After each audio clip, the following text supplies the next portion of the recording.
Hi, if you read the title of this video, then you know that it's going to be about harassment and online stalking. There are a lot, and I mean a lot, of videos on the internet where the person is crying about this story and trying to retell how it sucks, and I can tell you absolutely firsthand, it does. Because obviously I was a victim of it as well. However, I'm not going to spend the entirety of this video getting incredibly emotional and really trying to appeal to your sympathy, because at the end of the day, I don't think you should feel bad for me.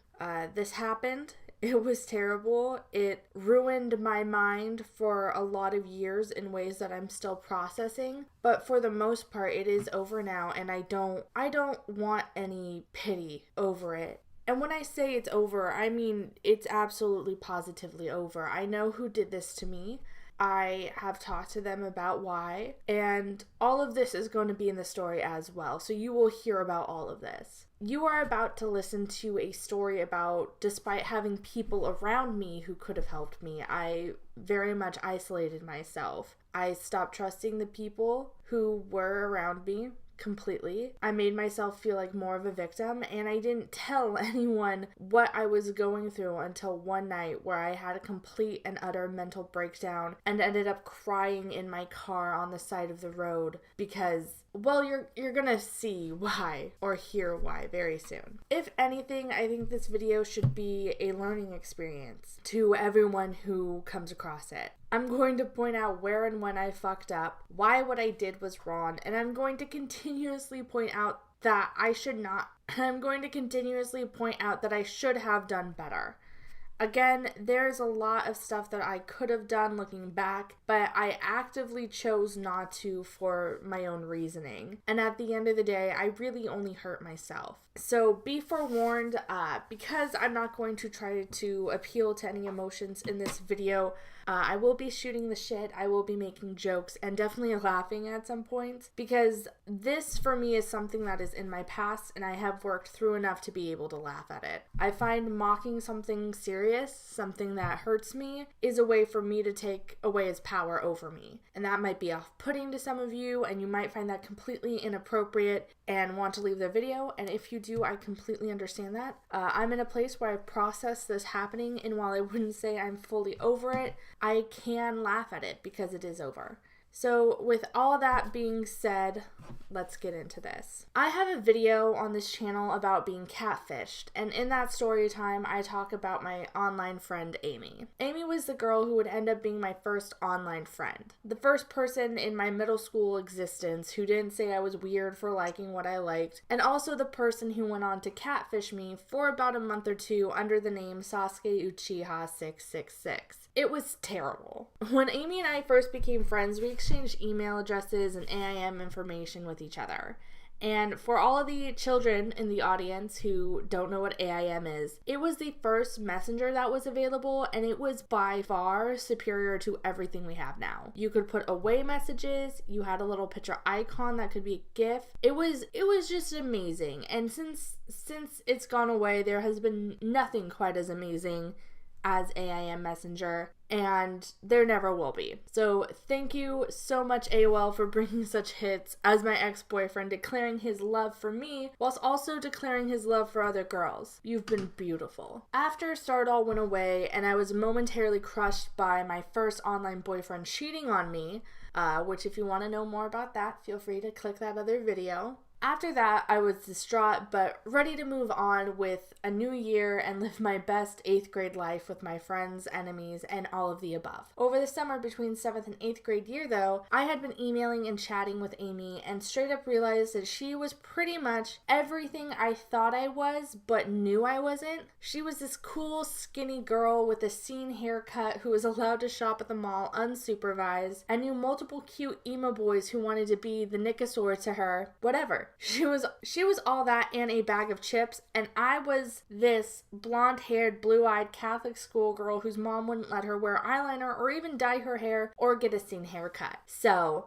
I was not even close to what I wanted to be. thanks to my mother. Amy and I would talk back and forth online, and she would tell me stories of her life and how fucking dope it was. She'd talk about how this one guy wanted to see her so badly, he climbed up her house to her window on the second floor, brought her chocolates, and they stayed up all night watching scary movies together. Or about how this other guy was so into her that when she was grounded and couldn't talk to him because her parents had taken her phone away, he bought her a burner phone to text him and paid for her minutes or whatever. I really don't know how burner phones work, but he did things, you know? And with every story, she would send me pictures of her with these guys. And let me tell you, they were absolute cuties. And it was real. Like, this was her life.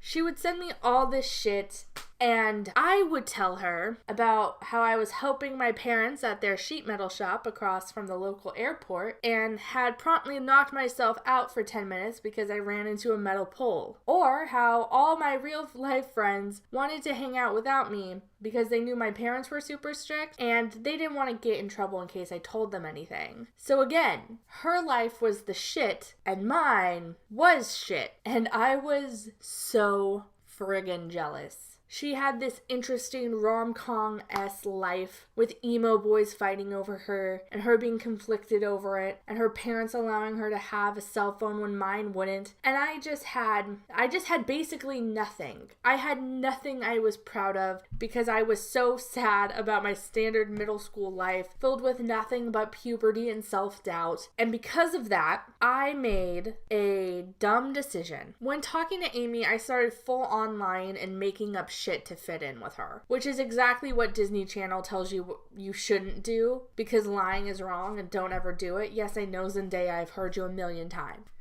But in order to fit in with Amy and seem cooler, I just started lying about everything, which was not a smart move to do because I am, in fact, a shitty liar. I won't remember my lies very well, and I tend to end up exposing my damn self, which is why I try to keep my shit as honest as possible in my real life. Also, I realize that this sounds weird, but I want to make it very clear. Amy didn't do anything to make me feel like I should lie. I mean, she was never a dick about saying my life was boring or anything. She was just like super nice and considerate. I just felt like I had to because, god damn it, I wanted to be cool. I wanted to have guys fight over me, so I just started saying that's what was happening. I wove these like intricate tales into my life. I had one character who was my next door neighbor who was essentially like a hot Archie Andrews kind of guy who was sweet and charming, and our windows faced each other, and at the end of the night we would look out at each other and smile. And I named him George, specifically after George Weasley, who I had the fattest crush on. I say had. I still have the fattest crush on him. Holy shit. But then there was this other guy who I said his name was Garrett, literally because it sounded to me like the American version of Gara.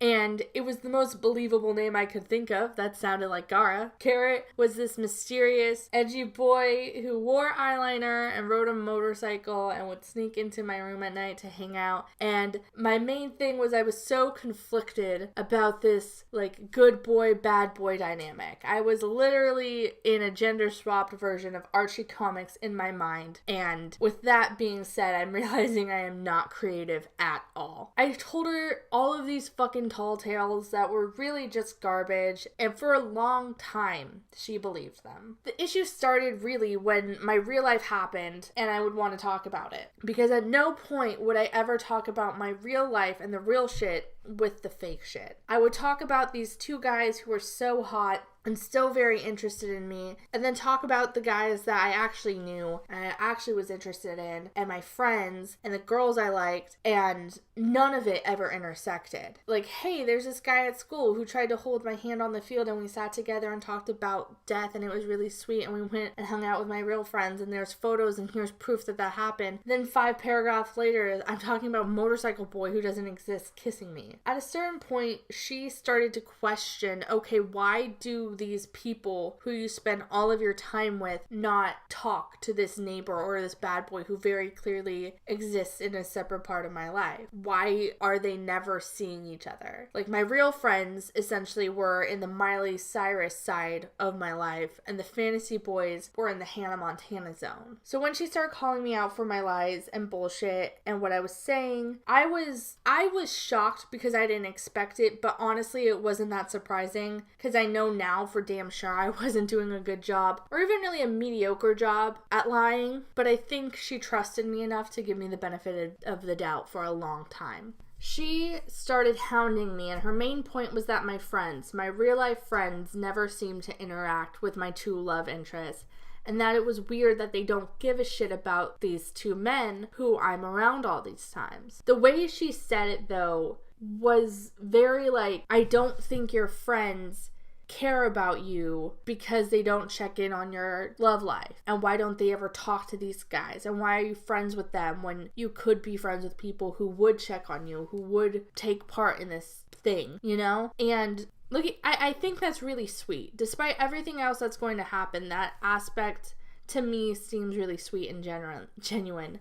The fact that Amy was so, like, loyal and trusted me so much that she wanted to protect me from people she thought didn't care was something I definitely didn't realize until, well, you'll see. At that point, I realized I had to kind of up my lies and intersect them with the truth or tell her the truth. So I, of course, upped my lies. I started featuring my real life friends in my stories with the fucking bad Archie Andrews boys, and it became more muddled and very much less coherent. But what it did do is open up my stories to be more dramatic and soap opera-like, and seeing as I just started watching Degrassi at that time, that was a very good thing. After hearing her tell a particularly dramatic story about her life and those two guys who both really liked her, with one of them ending up in jail for punching and pulling a knife on the other one, and the other one finally kind of putting his foot down and asking her to choose, and her asking me advice, I felt that I needed to up the ante. I made up a ridiculous story about how my best friend at the time, who we will call Sage, tried to seduce one of the guys I liked, and I found out, and it was this whole betrayal arc. It was straight up something you would see in Degrassi before they canceled it and told no one. From what I told you already, we already know that Amy is a very down person. She's a ride or die. She is someone who, just because my friends weren't featured in my lies, she thought that meant they didn't care about me and that they weren't willing to go to bat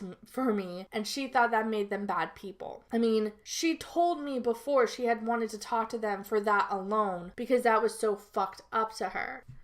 So when I told her a story that essentially was like, I have been betrayed by my friend over a guy, she was furious. She was more than furious. She was fucking pissed. She was not having it. She started messaging me over and over and over and over again about how Sage was such a bitch and a cow and a piece of shit, and she wanted to kick her fucking ass, which was impossible because she lived in Washington and I lived in California.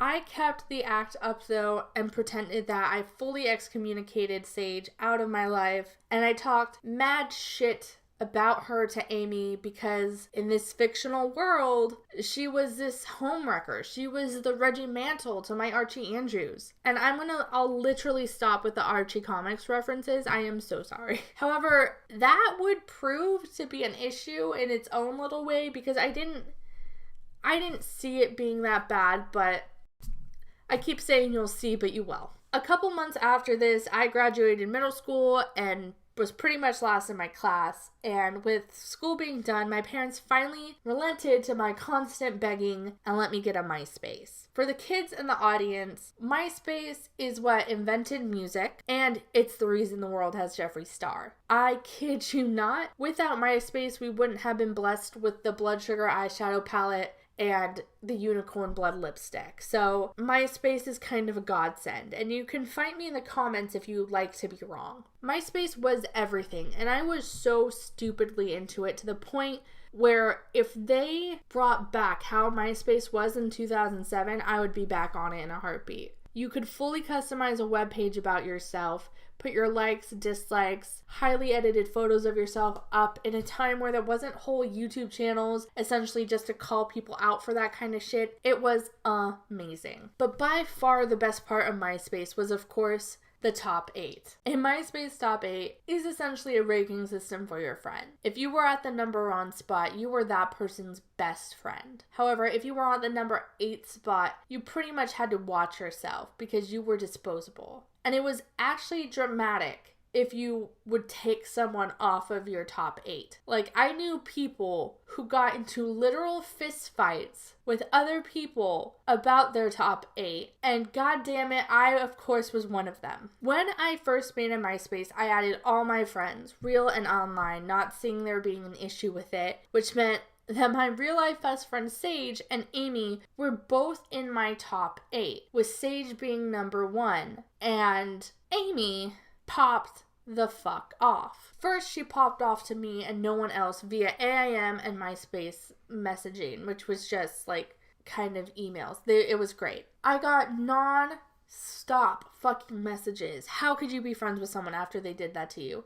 You have her in your top spot? What the fuck? She is terrible. What are you doing? You're so fucking stupid. I got AIM after AIM about it. I got message after message about it, to the point where my mom in the other room had to tell me to mute the computer because the sound was getting irritating. I was flustered as fuck though, because my lies were coming out, and so I just set my status to away and stopped paying attention to it, which worked just about as good as you think it would. But I don't know. Again, when you're like young and just a kid, you kind of just do that whole out of sight, out of mind thing, and for the most part it works until it doesn't. And this was like when it didn't, I would say. This is when I learned that that doesn't work.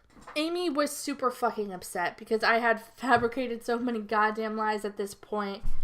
It would be surprising if she wasn't, honestly. And what do upset teenage girls do? They make mistakes in the form of taking shit way too far.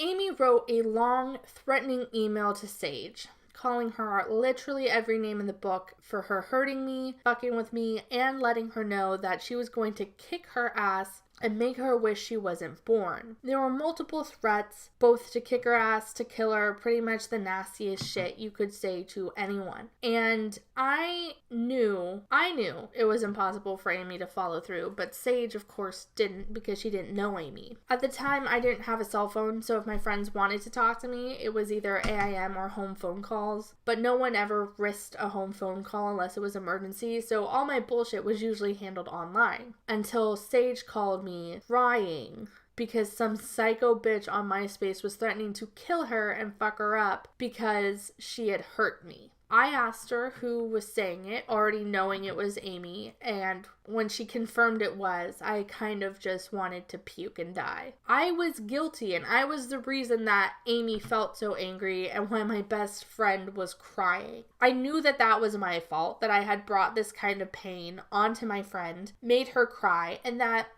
I hate that. Hurting people I love is something that fucking destroys me, and I was not okay listening to her cry that night. I wasn't. I stayed on the line with her for about 3 hours, trying to convince her to log off of MySpace so I could take care of Amy and figure it all out. And 3 hours later, she kind of calmed down and agreed, and we hung up. And I pretty much knew that I, after a full year of lying to this girl online about my fucking life, that I would have to come clean about my shit. So I wrote a long, fucking huge message about everything I had lied about, why I lied about it, and why my friend Sage deserved an apology from Amy. Not from me, but from Amy. I know for a fact, at certain points, I said shit like, you were bragging so much about your life, I wouldn't have done this if it wasn't for you, which is really the opposite of taking responsibility. I also said some shit along the lines that if she didn't apologize to Sage, that it's no wonder that one of the guys that she was formerly interested in wasn't interested in her anymore, because she was a heartless bitch. So I was I came across as a bully and a dick and a total fucking asshat, and 100% that's what I was being. I should have been apologizing to Amy, and instead I was telling this girl who had trusted me for over a year, who had given me really fucking deep information about herself, that it was her fault I was lying to her, and that she was the bitch because of it. But at that time, I literally thought that was, like, I thought that was okay to do, and I thought that message wasn't actually me being a dick. I thought it was me explaining the situation. I can honestly say that I didn't think that was going to make the situation worse, because I am dumb. Amy got the email, and it went about as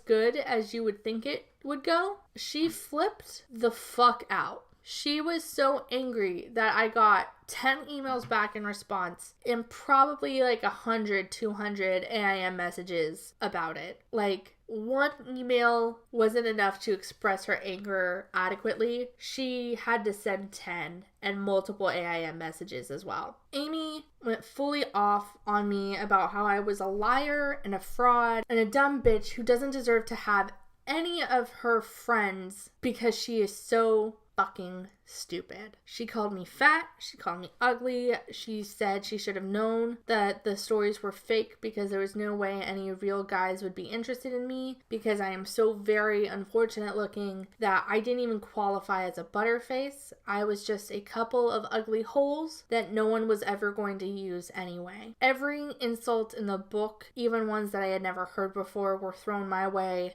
She started threatening me as well. She was going to come to California and kick my ass. She was going to destroy my life and tell all of my friends what a gross, vile, stupid piece of garbage I was and expose all of my lies that I had ever said about them to them. Now that scared me more than anything. I knew at the end of the day she wasn't going to come down here and kick my ass, but I was scared of her telling my friends about my lies. I had no reason to lie about my friends, and I felt like they would be upset by it, and so that scared me. And that put me fully in panic mode.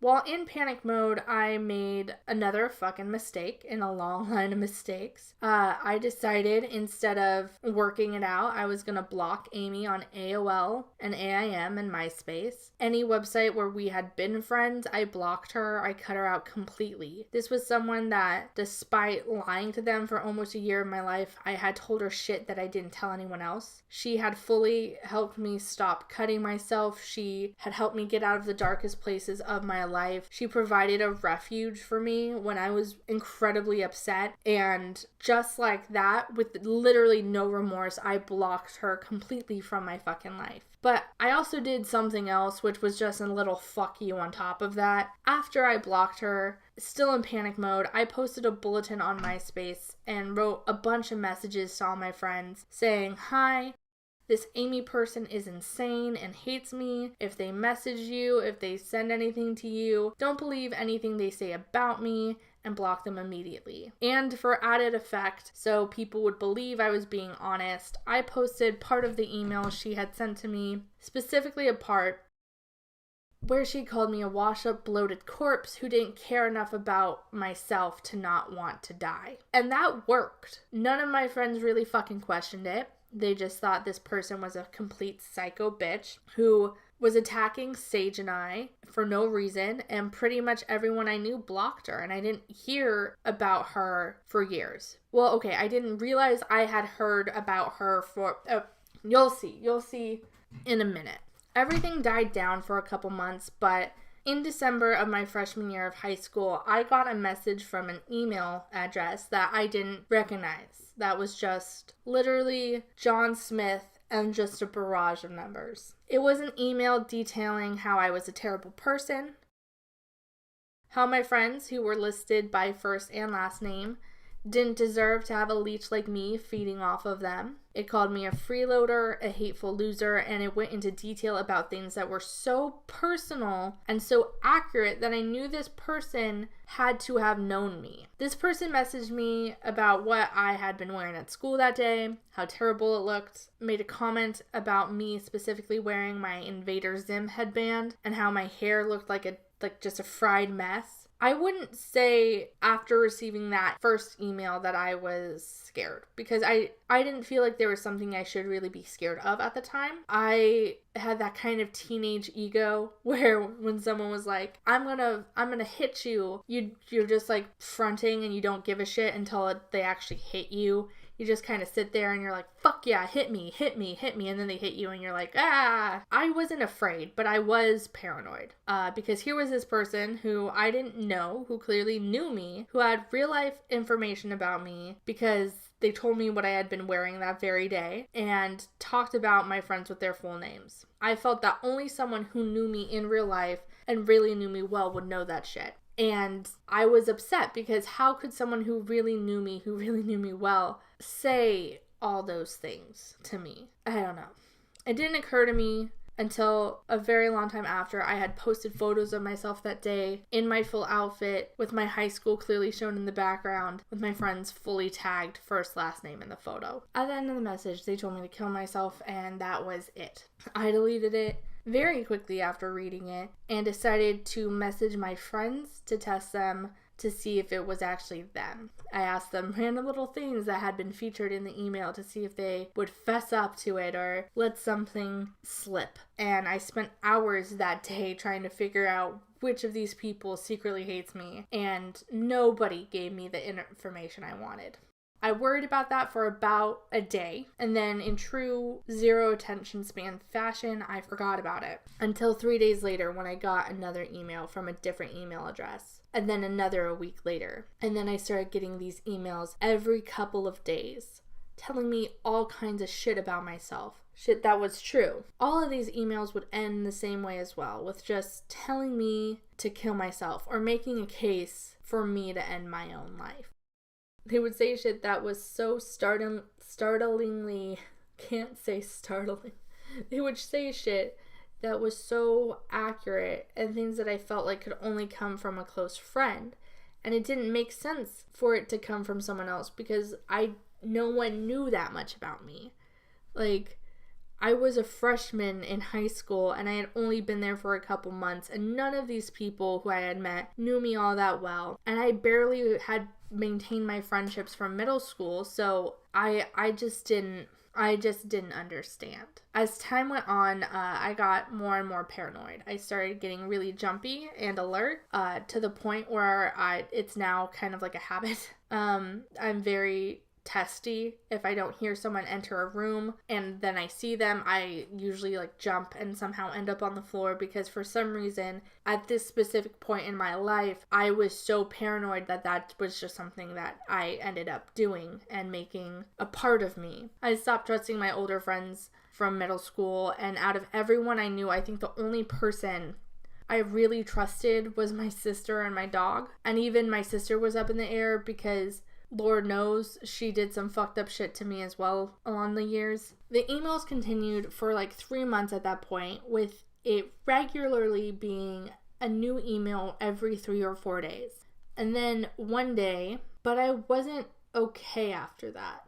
I already had these kind of warped ideas and theories about what was happening and who was doing it, and even though it stopped happening, I wasn't like, oh great, this is fine, back to reality, I can go back to how I was. I'm a pretty obsessive person. I get really into things, so I never just casually like something or I'm just mildly into it. When there's a subject that my brain can't let go of, that's pretty much what I focus on for the foreseeable future nonstop. And because of the emails I was getting, I started obsessing over figuring out who was doing this and more importantly, why they were doing it. I had a theory seriously about everyone in my life, including my parents. MySpace eventually fizzled out, and almost all at once people transferred from the fun, enjoyable MySpace to Facebook, which is less fun, more clinical, and it's just minion memes now, and my mom tagging me in dog videos because she knows I love dogs and will cry at everyone. Once everyone transferred over to Facebook, I did as well, and I did the same shit that I did on MySpace. I posted where I was, who I was with, photos, locations, people, all of that shit. And I sure as crap did not know about any privacy settings, so for maybe about 6 years, there was a very good chance that if you Googled my name, you could see what I was doing, where I was, who I was with, all of that jazz. It is very lucky that I have a super common name, so if you guys ever figured it out, you might not know who it is or what it is. Like, I'm not the only person with my name in my city. Fuck, I'm not even one of 50 people with my name in my city.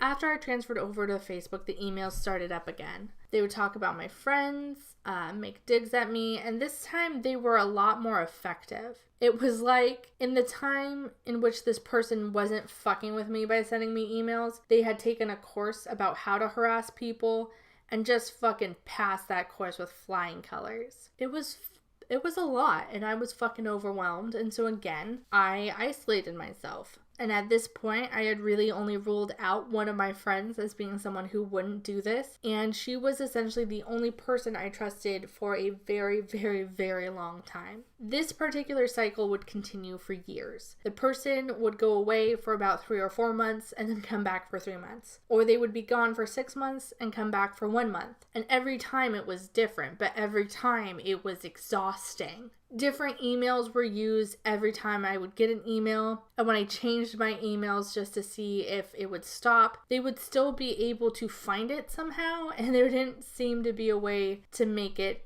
stop. One thing I noticed though in the years when it happened is that it would always get worse in May. May has always been my favorite month, and it's always been like a big month in my life. For one thing, I was born in May 13th, but it was also the fact that, like, generally a lot of good things happen for me in May. I mean, the first time people actually paid attention to my videos on here was in May. So May, to me, has always been, like, a month of good fortune. And this person, whoever they were, almost seemed desperate every May to fuck with me harder. I mean, my birthday sophomore year, I got an email sent to me that was literally just this person making a case for why I should kill myself today because it would be easier to put one date on your tombstone. They're not wrong, but like, that's also mean.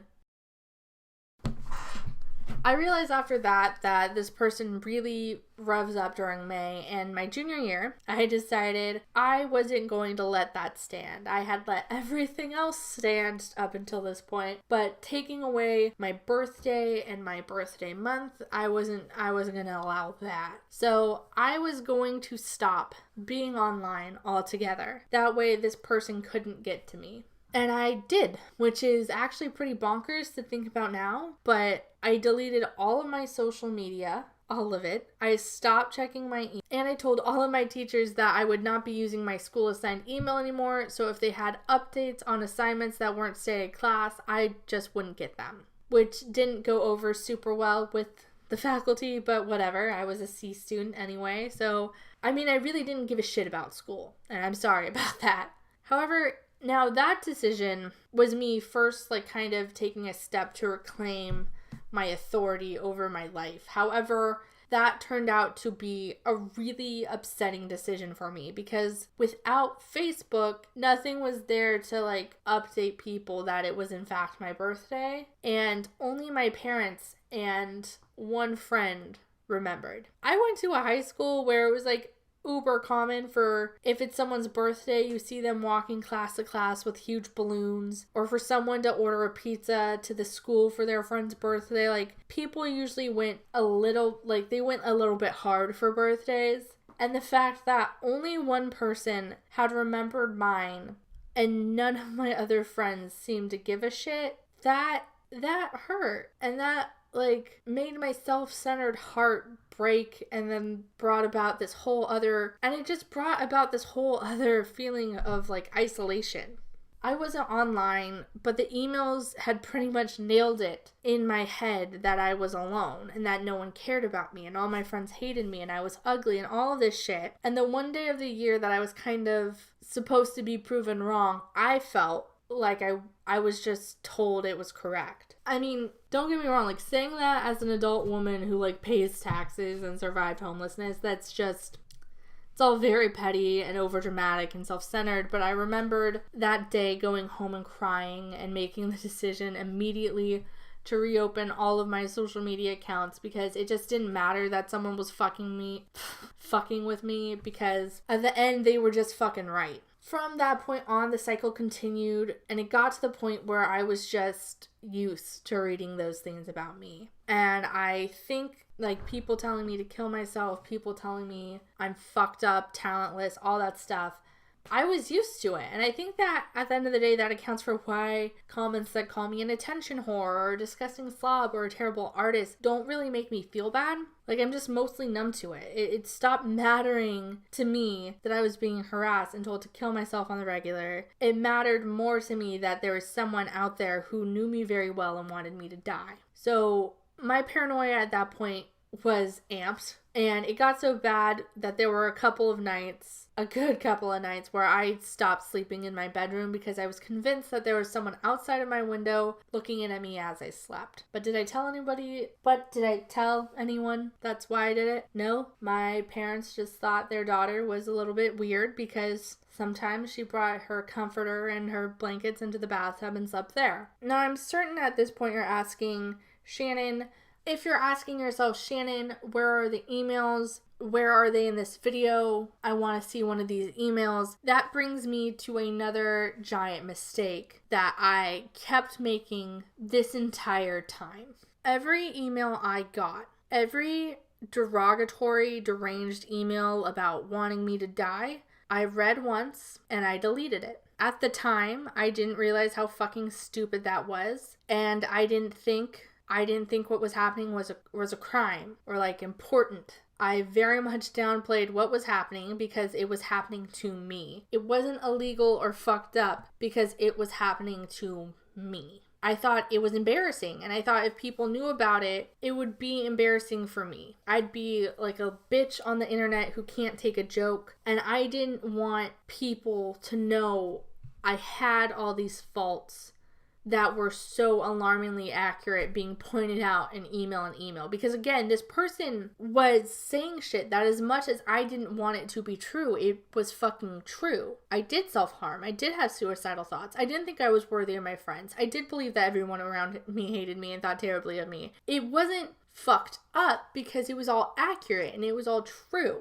So I would get these emails and I would delete every single one because I thought it would be better to pretend it wasn't happening. I didn't know that 10 years later I would be making a YouTube video talking about it and need to show people receipts. At that time, I mean, YouTube wasn't even videos like this. It was all sketch comedies and vlog girls who have their lives together and just are worried about potentially staining their beautiful cream sweaters. So I didn't think it would matter, and I was wrong. Also, I didn't tell anyone about this. At this point, it had been going on for years and years and years, and my parents didn't know, my sister didn't know, my dog didn't know. Like, nobody knew this was happening to me. And so the reason it sounds like it's an unending cycle and nothing ever changes is because that's what it is. I did nothing to stop this from happening besides getting paranoid and upset and isolating myself. I also found out later that this person had been a part of the hate that was being sent my way via Tumblr.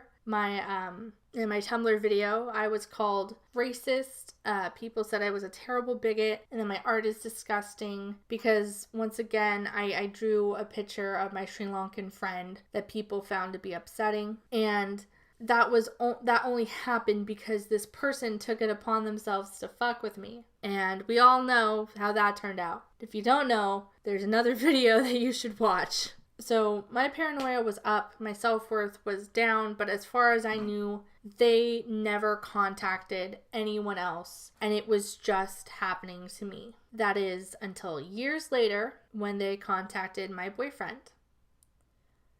My boyfriend and I had been fighting via text message, and I, being over dramatic and kind of like a tool, so I posted some kind of boohoo bullshit on Twitter about the fight, and it was probably either like a Lana Del Rey song lyric or some fake emo goth thing about being sad and alone and no one understanding you and whatever. I did it on Twitter specifically because my boyfriend didn't have a Twitter and I wanted to be dramatic. About 4 minutes after I posted that bullshit, I got a text from him asking to see me as soon as possible, which was weird because when we were younger and we would fight, we would both kind of yell it out via text, and then we would see each other when we were both kind of over it. We very rarely had in-person fights because, honest to God, we both had anger things we needed to work on. I just think we didn't want to take it too far with each other, so we would both separate, be mad privately, come back together when we're less mad.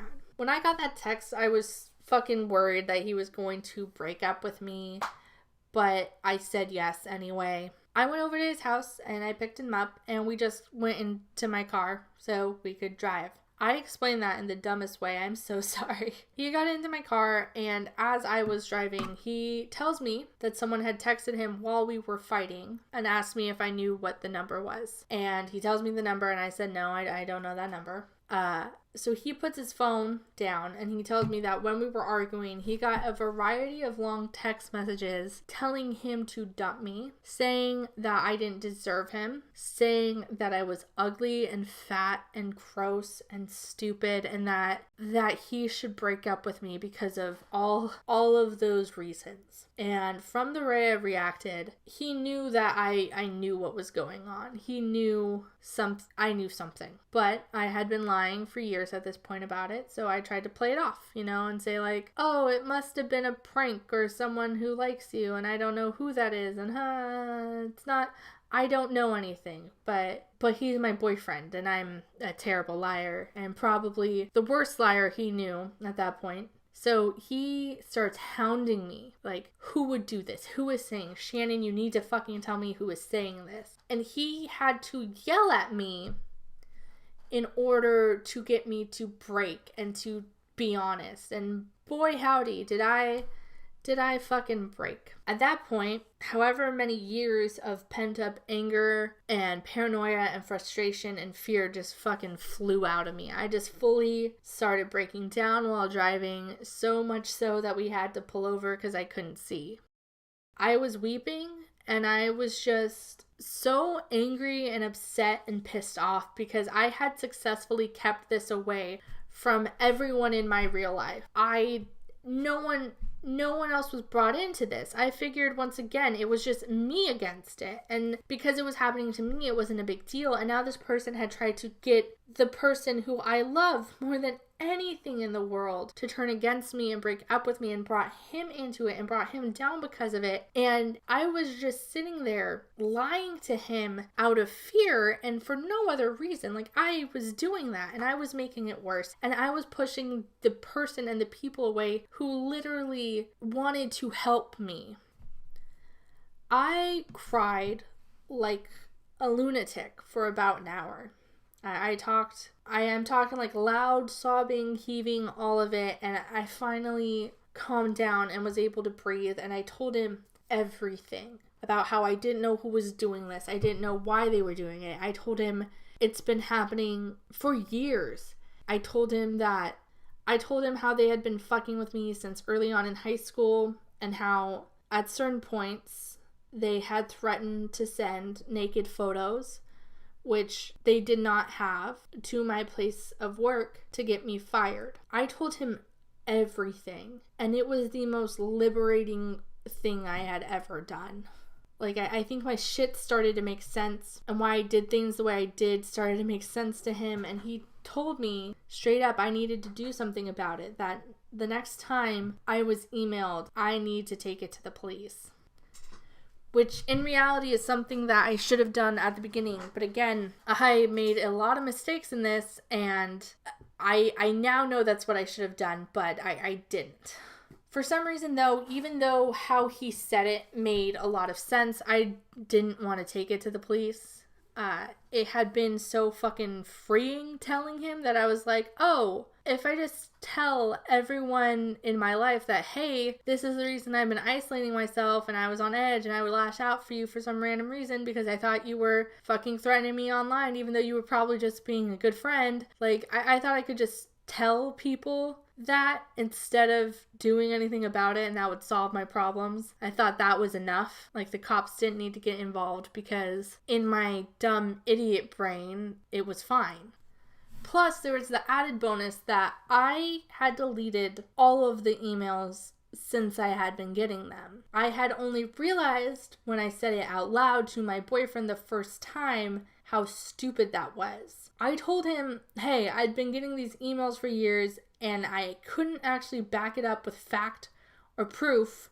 Like, I couldn't even show him basic examples of what I had been getting. All I could do was just say it was happening and hope to God he believed me. Which is good that I'm a terrible liar, because if I had lied about it, it would have been so painfully obvious. But I felt like because I deleted the emails, I couldn't bring it to the cops because I had no proof. I had nothing to say that this has been going on for a while. I just have my word against, I guess, common sense. So I made excuses as to not go to the cops for a very long time. And after that night, I told everyone in my life. I told them what had happened, what was going on, and I don't think anyone was really shocked. Again, I had been a pretty terrible liar my entire life, so they all knew something had been wrong, but I was really stubborn and hard-headed, and I chose to not be honest with them. So when I finally did tell them, they were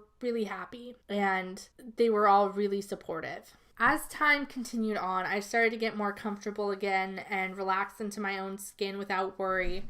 And I cannot stress the amount of relief that telling people gave me. But everyone around me who knew what had happened wanted to make sure it would stop, which meant actually finding out who was behind it. My boyfriend really pushed me the most, and at one point he told me to check every email address I had to make sure there was nothing left in my trash, to make sure I, really did delete everything. And if I hadn't deleted everything, I could show the cops or someone that this has been happening for a long time and we could figure out who was behind it. So I did just that. I logged into every email I had, which was only 3 at the time, and I searched. I looked up keywords, I tried to scour through it, and I didn't find anything from those emails I was actually looking for. What I did find, though, were those 10 emails that Amy had sent to me after she realized what I had done and what I had been lying about. And the only way I could describe that moment after finding those emails and reading them again it was like a Jimmy Neutron brain blast happened. Because finally, after fucking years, I put 2 and 2 together and realized that holy shit, it was Amy the whole time. All because she signed every one of her emails with telling me to kill myself the same way she did in every single email I had received since then.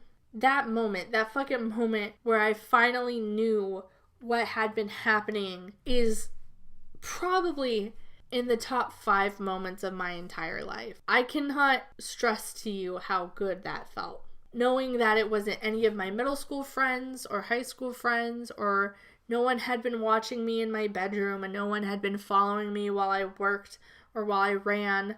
It was Amy. It was someone who was far away, who didn't know me, it was Amy. You cannot imagine how amazing that feels, that you can actually trust people in your life. Like the people, like everyone I knew, everyone I went to high school with, everyone I had trusted with any little bit of information about me, person to person.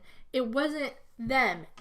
I didn't know, I never knew if it was someone I knew, and that meant everyone I knew could be a part of it. Everyone I knew could be it. And even for a period of time, I was like, this is a group of people. It has to be a group of people, because I thought my life was literally Pretty Little Liars. So I had a brain blast and immediately just started crying for about 4 hours and passed out. When I woke up after about an hour or 2, I tried to figure out how I wanted to move forward with this, because there was still a large part of me, despite knowing who it was. I didn't want to go to the cops. I didn't have any proof. I didn't have anything but these emails that were sent in middle school. And I knew that if anything, they would just tell me they couldn't do diddly squat about it, because I had not had very good experiences with the San Jose Police Department at that point. Instead, I decided I was going to do some internet sleuthing on my own.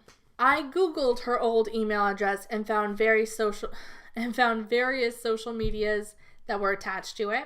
MySpaces, Facebook, Twitter, but all of those seemed to no longer be active. Luckily, her Twitter, though, linked me to another Twitter that was active, and that linked me to a YouTube channel, which linked me to an Instagram that linked me to her Facebook. While I was searching, I couldn't stop asking myself why she would do this. Like, why would Amy put this much effort into something for this amount of time?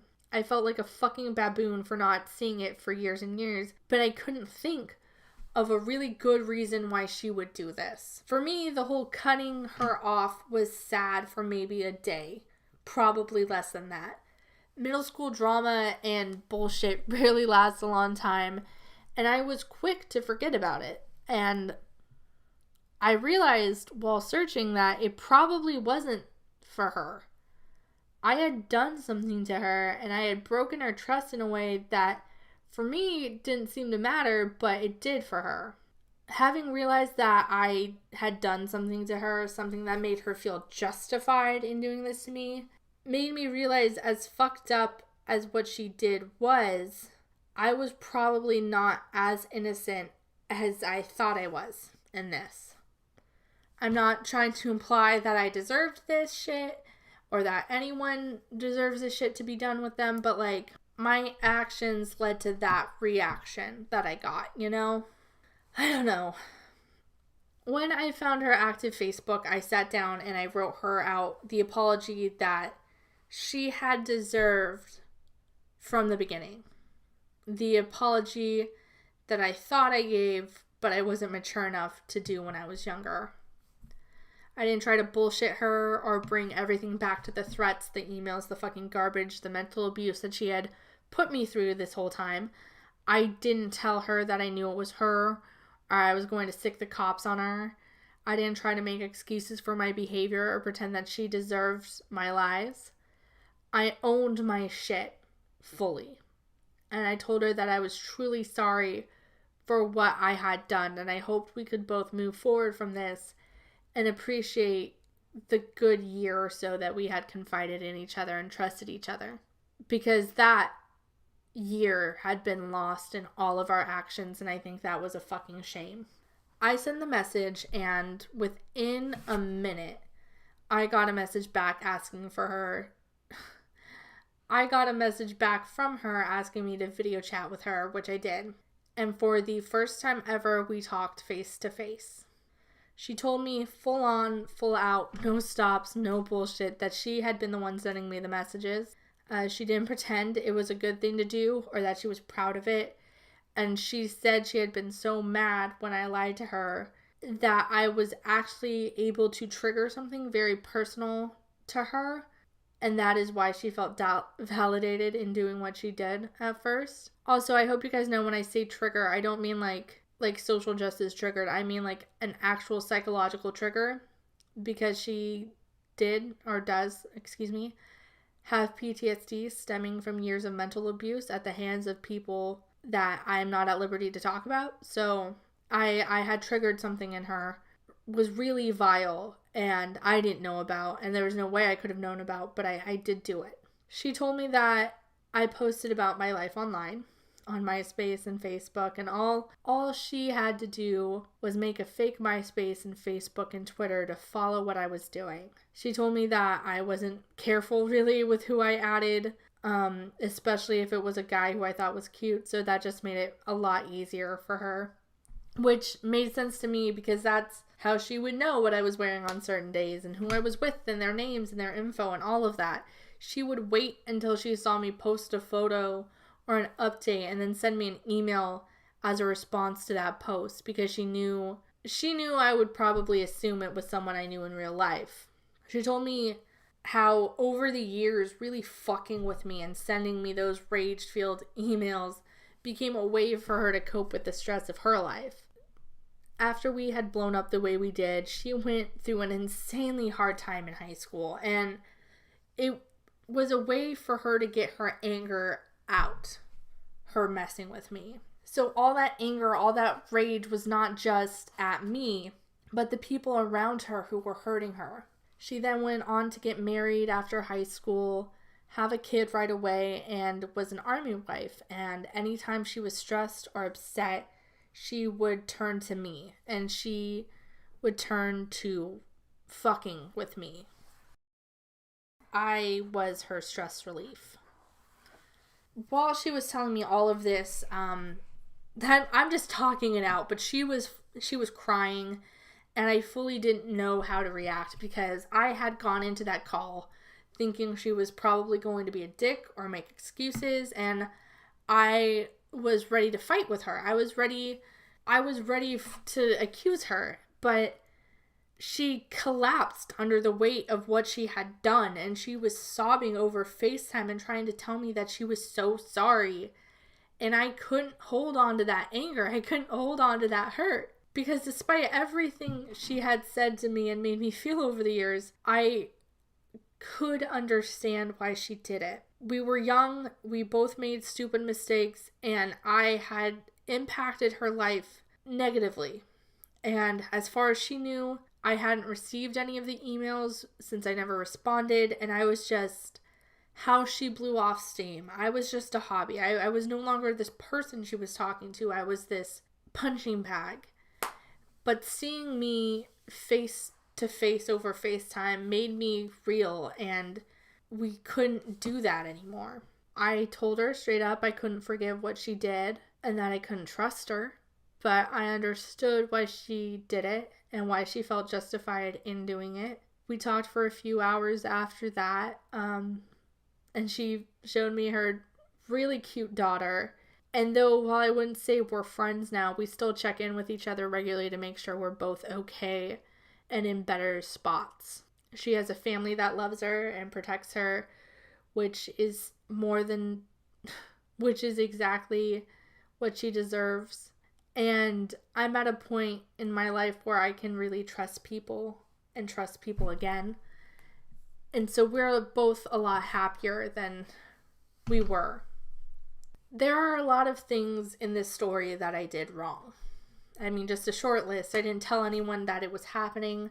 I isolated myself. I deleted the emails. I refused to go to the cops. I kept posting my online location, friends, and all of that, not knowing that that's how she was getting the information. I allowed myself to be taken advantage of because I didn't know enough about the internet or what I was doing. I refused to learn about privacy settings and a lot more. So if you want to roast me for making terrible decisions this whole time, I say definitely go for it. But I hope at the end of the day we can all learn at least a little bit from this, because this type of shit could happen to anyone, and this time it was me, but next time it could be you. And you might not be as lucky as I was to have the person behind it be an Amy, because I was fortunate it was her. It wasn't someone who actually wanted to hurt me, but you might not be that fortunate. I do want to thank Amy for letting me post this video. Yes, she and I still talk from time to time, and though she isn't a friend, I still want to reach out. I still wanted to reach out and get her permission before posting this because I wanted to make sure there is no blowback for her. I wanted to make sure there's nothing that can be traced back to her. And so at this point, I really urge you all not to try to look her up or try to figure out who she is. She is a wife, a mother, and her safety and her family's safety is absolutely, positively needs to be respected. I know this is going to come across as weird and probably a bit fucked up that I still talk to her, seeing as for over 8 years, she destroyed my sense of self-esteem and safety. But for me, it's really important that I don't do that back to her, especially with being like online and making this some sort of living. That probably doesn't make a lot of sense, but I don't want to hold on to her in anger, and I'm sorry if anyone's really upset that I didn't post any of the receipts or any of the 10 emails that I do still have that I found for this video. I didn't feel comfortable doing that because it was so easy for me to look her up with that limited information. And I don't want to potentially give you all the way to find her. Last time I shared emails on the internet, that's exactly what happened, and I'm not in the business of messing up people's lives. So her only request about me making this video was for it not to be traced back to her and her family, and I really do take that seriously. I know this video was super fucking long, so thank you to everyone who watched and got to this point. I appreciate you a lot. I'm going to end this video now, but I hope you guys have a really nice and lovely day, and I will see you later. Bye.